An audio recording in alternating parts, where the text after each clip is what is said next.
Today I want to show you 3 tips that'll make winter camping in your unit just a little more bearable.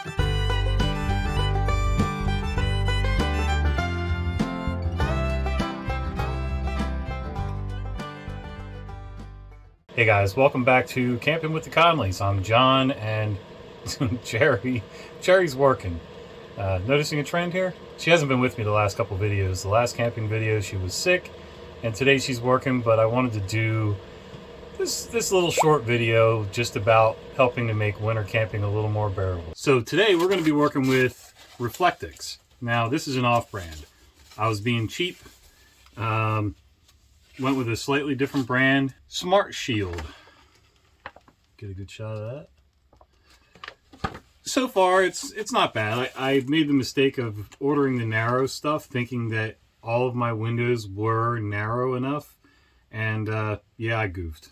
They're not, but that's okay. We're gonna make it work, and even if everything's not 100% sealed, it should help cut the drafts out.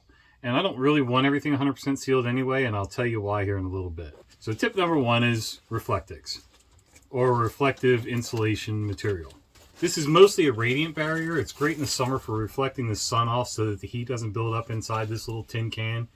But it does create a little bit of insulation value. I mean, it's got like an R value of 1, I think, which isn't great for thermal insulation. But in a lot of campers, the biggest downfall is drafts in the windows. And you could even use that cellophane film where you use double-sided tape and put the cellophane on and use a hairdryer to shrink it so that it tightens up. And that would make a huge difference in here. 2 things. 1, on a warm day, I want to be able to open the windows. 2, I don't want it sealed up tight because if I use propane, I kind of want some airflow in and out of this box. It's a little less enjoyable if you poison yourself with carbon monoxide. And the other thing is, you know, you get moisture buildup and everything like that. You really just kind of want to be able to have this thing breathe. I'm really just trying to cut down on the drafts. And we have the type of windows that you crank out and the individual panes are overlapped and they tip like this. I don't know what they're called. Tell me down in the comments what they're called. Jealousy windows? I don't know. A little bit of this. It'll make it dark in here, but if I don't cover the whole window, it shouldn't be too hateful. And it's mostly just at night when I'm sleeping that I kind of want that extra draft stop anyway. So pardon the mess. We're sort of working on the camper and using it. You can see that things aren't quite done. Like, I don't have the window trim on here yet with the screen insert because everything's just not done. The screen trim needs to be painted and reinstalled, and painting in the wintertime is a little more challenging when you don't have a garage or a workspace. So yeah, I measured that window for width. It's 28.5 inches, and that's tight. And that's kind of stuffing it in behind the edge of the frame and everything. Like I said, I don't want it to be airtight, but you know, it's a draft stop. I'm not worried about measuring the height because for me, this will not cover completely top to bottom in that window frame. So 28.5 inches. Now I guess I should get my knife out so I have something to cut with. And this stuff cuts really easy. I'm just using a regular old generic pocket knife. So okay, measure over 28.5. Got my knife holding my place here. Watch your fingers underneath. And if it's not exact, you can always trim it. But like I said, it cuts so easy. Alright, get rid of that. Most of the time I just fold this one edge over, but yeah, it's an edge that's meant to overlap, I guess, when you're taping these together in a wall or something.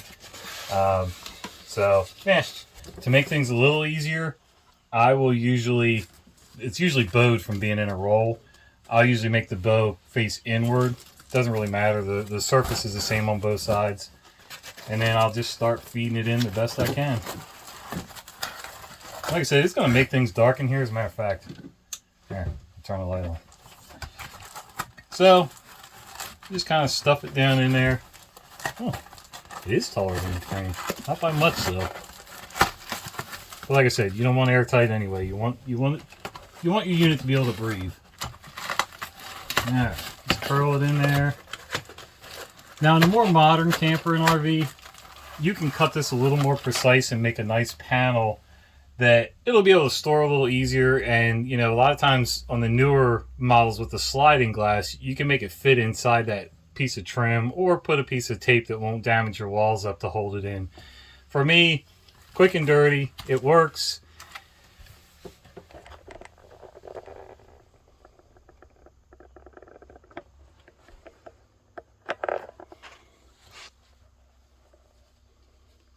And you can see, you know, it doesn't 100% seal. You can see gaps down in the corners, and that's fine.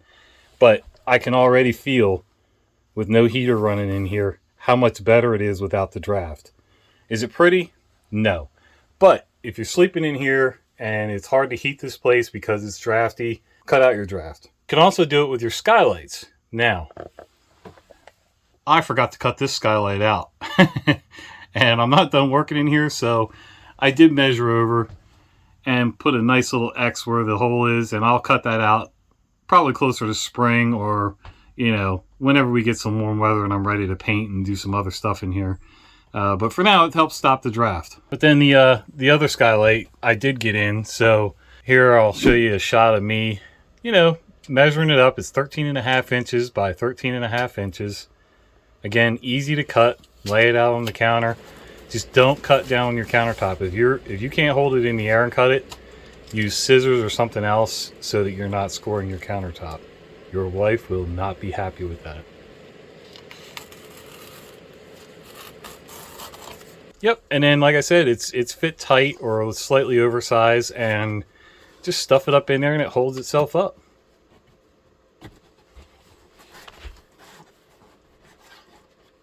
Okay, tip number 2, water. In the wintertime, there's a lot of campgrounds, well, around here there's a lot of campgrounds that aren't even open. But either way, if they are open, a lot of them shut their water off, or they have stipulations that you have to have heat tape on your hose if they have a frost-free faucet and things like that. But for me, I'd rather not mess with it. I don't want to take a chance on anything freezing between their outlet and my camper or inside my camper, and I just don't want to do it. So for drinking water, cooking, a little bit of cleaning, toilet flushing, I recommend getting yourself some kind of jerry can, water jerry cans. These are cheapies. I kind of cheaped out on these. I'm kind of sorry that I did. I like them, but there's a couple things that I don't like. These are the Ozark Trail 6-gallon water jug. They were reasonably priced when I bought them, and I bought them for emergencies for the house. I bought them so that, you know, if we're without power or, you know, God forbid something happens to the water system here in town, and I'm not a conspiracy nut, just bear with me. If something happens, natural disaster, goofs up the water system for a week or whatever, that we have an opportunity to get some water and set it aside so that we have enough water. Water is the main thing you need. So it's always good just to make sure you have a way to have water with you. Anyway, with that being said, I like these 6-gallon jerry cans. I wish I'd have gone with something a little sturdier and something that seals a little better. This top, it has a seal and it's okay. I don't think it seals great. I think if you take the spout out and put the cap back on, it'll seal a lot better. And the vent. The vent is just a push-in vent. It's not great. It's a pain. It pops out. It does its job, but when I store these, in certain instances, I like to store them laying down and stack them. Well, if it's leaking, that's kind of useless. So there are vent kits that you can get. So you can glue this one in and put another vent in here. And there's spear vents where you make a little hole, you stick it in, and it tightens up and seals, and it has like a threaded cap. I would go with something like that. They're for fuel cans, but you know, you're buying them brand new, and they're usually brass, so they're fine for water usage. But anyway, you keep some water in a few of these for drinking, cooking. What we do with our bathroom, we basically, if we're at a campground and it's wintertime, we use it as a honey pot, meaning that there's no running water, but we will use it at night to do number 1, pee. It's pee, folks. We'll use it in the middle of the night for peeing in. Try not to do anything else in there if we can help it. And make sure you pour water down when you're done, just a splash each time. Before we wrap up camp for the week or weekend, I will make sure to pour at least a few extra gallons down in there before I go dump. Also, before you start out your trip, what I would recommend is pour, a third or a half a gallon of the RV water antifreeze down in your tank to make sure nothing freezes, depending on how cold it is where you get. Right now, our gray tank is not even serviceable. Well, I say that. The bathroom sink, I don't know if that goes to the black or gray tank, the shower and the bathroom sink. These old units, sometimes they did things a little different. I've never tested it to find out, quite honestly, but I'm not using the gray tank because the kitchen sink's not even hooked up the drain. It's just an open drain right now because I haven't finished mounting the sink, yada, yada, yada. Yes, I got things to do. So right now I'm only worried about the black tank, but you could do the same for gray and black. Just a little bit of that antifreeze down in there. Keep things from freezing up. Use a little extra water.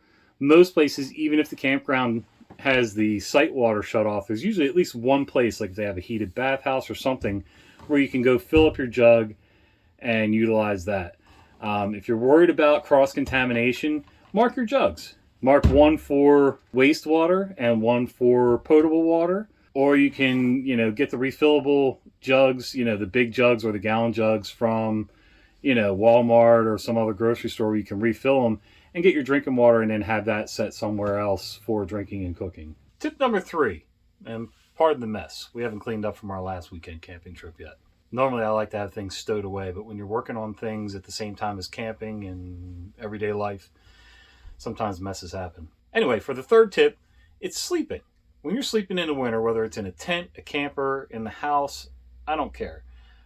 I like to try to preserve as much. If I'm using propane, I like to preserve the fuel. There's a diesel heater that I'm looking at getting, one of those cheap Chinese diesel heaters.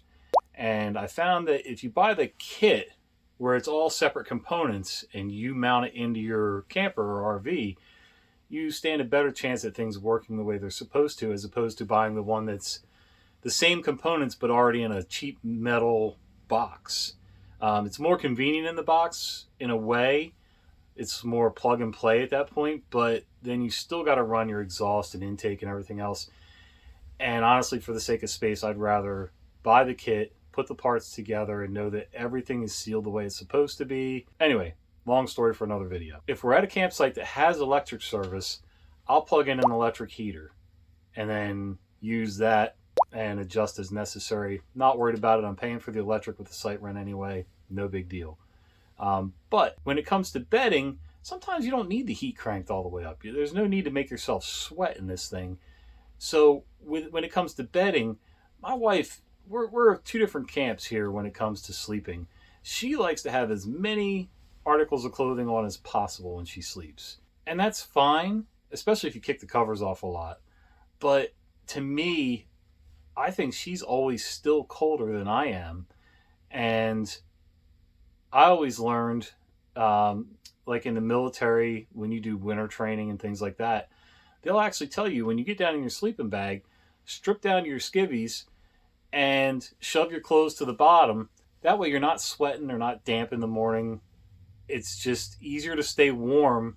It's kind of like wearing mittens as opposed to gloves. Your hands are going to be much warmer when your skin is against skin. All your fingers are together in the same compartment as opposed to individual fingers. So basically, I sleep in a pair of gym shorts and a cutoff sleeve t-shirt. And that's my PJs. So when you're doing that, I think as long as you have decent covers or a decent sleeping bag, you're going to stay much warmer. Make sure that if you use a sleeping bag, it's rated for the temperatures that you're going to be sleeping in. Now, inside of a camper, it's not going to be as bad as being outside or in a tent. So you don't necessarily need something that goes down to minus 20 Fahrenheit. But, I would probably at least get a sleeping bag that went down to 10 degrees or 15 degrees, something like that, just to make sure that I'm covered. I can always unzip a little bit of the bag if I need some ventilation. But when you have regular bedding like this, most people have a mattress, so you have draft stop below you. You have insulation below you, so that's not a problem. And most of the time, whatever foam it is, it's gonna be hot, especially if you use something memory foam. I found memory foam makes me sweat. we don't use much memory foam in here. I think we have a couple pieces, like there's one under here, but it's below this piece. So we don't have to worry about so much of the heat retention. Now, if you want it that way, that's great. Me, I don't. We make these up with normal sheets, top and bottom sheets, fitted sheets. And then on top we use these fleece blankets. And I'm telling you, these things work so well. It got down to 35 or 36 degrees both nights this past weekend when Cherry and I were out at Trap Pond. And these fleece blankets did really well. Now, Cherry has two that are like this. A little more expensive, a little thicker. And they did really well for her. She could probably stand to have one more blanket or one thicker blanket plus the fleece. Now, for me, I have the same top fleece blanket because, of course, the top of our beds have to match. Otherwise, things just aren't civilized. But underneath of that, I have this cool, it's a fleece blanket too, and it's actually thinner than the big gray ones, but it's a dollar store. This came from a Dollar General. My dad picked it up years ago. They let me borrow it when I was helping them get their Class A rig to Florida. Staying overnight at truck stops, boondocking, things like that. They let me borrow it, sleeping in the recliner. And I swiped it. It was so comfortable and so warm. And I think at Dollar General, not everything's $1, of course, but I think this was, I don't think it was more than $5 or $8, something like that. But it's perfect. This and that great blanket are plenty for me to stay warm. Okay, bonus tip number 4. Since I brought it up, might as well put it out there. Heat. You're going to need some sort of heat in the winter. Well, you don't have to, but I'm not quite that rugged. Like I said, if I'm at a campground and I have electric, I'm going to plug in the space heater as my number one heat source. If I got to run it on high, I'll run it on high. If that becomes a problem and it's not quite enough, and it should be as long as you're not opening and closing the door every 5 minutes, but if it's not quite enough, I will supplement with my Mr. Heater Buddy, Mr. Buddy Heater or something. It's a propane heater, portable, no electric. It's got its own self-contained igniter and everything. And before you start getting all squirrely and talking about carbon monoxide poisoning, there have been numerous videos where they show how safe these are in an enclosed space. Now, if you sealed it up in plastic and everywhere and made this thing almost completely airtight, then you want to be careful. But even with that, this is an older unit. They haven't really changed them any. The design is exactly the same. But it has a low oxygen safety shutoff switch. So if the oxygen gets low to a certain point, it will shut off.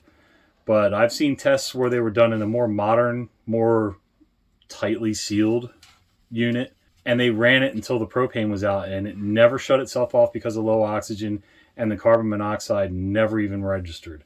And they had sensors in multiple spots, and they used a professional firefighters testing rig, whatever. So basically, it's the same precautions as any other heater. Keep things away from the front of it. Don't put it on an unstable surface. In fact, most of the time they suggest that you do not put this on a tabletop or a countertop. I do. I'll have to rethink that a little bit when I'm working with kids, or maybe put a tether or something on it so that it doesn't get knocked around. But they recommend that you put it on the floor, somewhere out of the way, and make sure nothing's going to be piled in front of it. You know, usual fire safety. I like these. They're easy to store. The 1 pound cylinders are a little bit of a pain, and they're kind of expensive right now. It's $9 for a pair at Walmart right now. And it's not hateful for a night worth of heat. $4.50 for 1 cylinder. If I run it on, if I run it on low, it'll give me about 6 to 7 hours of heat. If you run it on high, you'll be lucky to hit 4.5 or 5. If you want to get up in the middle of the night, it's great. But, depends on how much heat you need for you. And maybe next video, what I'll do is I'll do a little driveway camping test with just the Heater Buddy, keeping it warm in here, and see how long the fuel lasts, how well it heats. Does the moisture build up real bad in here? Because propane does put out moisture when it burns. That's one of the reasons I kind of wanted to get rid of the internal built-in propane system. That and the fact that I don't trust the 46-year-old piping for the propane in here. So I would have to run all new lines anyway. You can get a special hose. I would use either the Mr. Heater specifically made hoses for this heater, or if you get a regular propane hose with the adapter to hook into where the 1 pound bottles go into, get yourself a fuel filter, an inline filter, propane filter, because what happens is the inside of the other lines build up more moisture for some reason. You get all kinds of weird gunk and sludge, and it ruins your heater. And it may not even be a bad idea to do a filter with the Mr. Buddy hose setup, but they say you don't need to. And every test I've seen online, they don't use it. So maybe spend the extra money and get their hose specifically so there's less issues. And I'm not usually one to buy brand name things just for the sake of buying brand name things. But in certain instances, it is probably worth it. All right, guys, keep an eye out for the next video. Like I said, it might be my driveway camping adventure with testing the Mr. Heater with propane to see how well it does or doesn't work. And like I said, this unit's not nearly tight enough as far as being sealed for me to worry about carbon monoxide poisoning. My basic thing is, will it keep me warm and will it drench the walls? All right, if you haven't already, do me a favor, give this video a like, subscribe to the channel, and maybe click that little bell icon so you don't miss the next time we put a video up. See ya.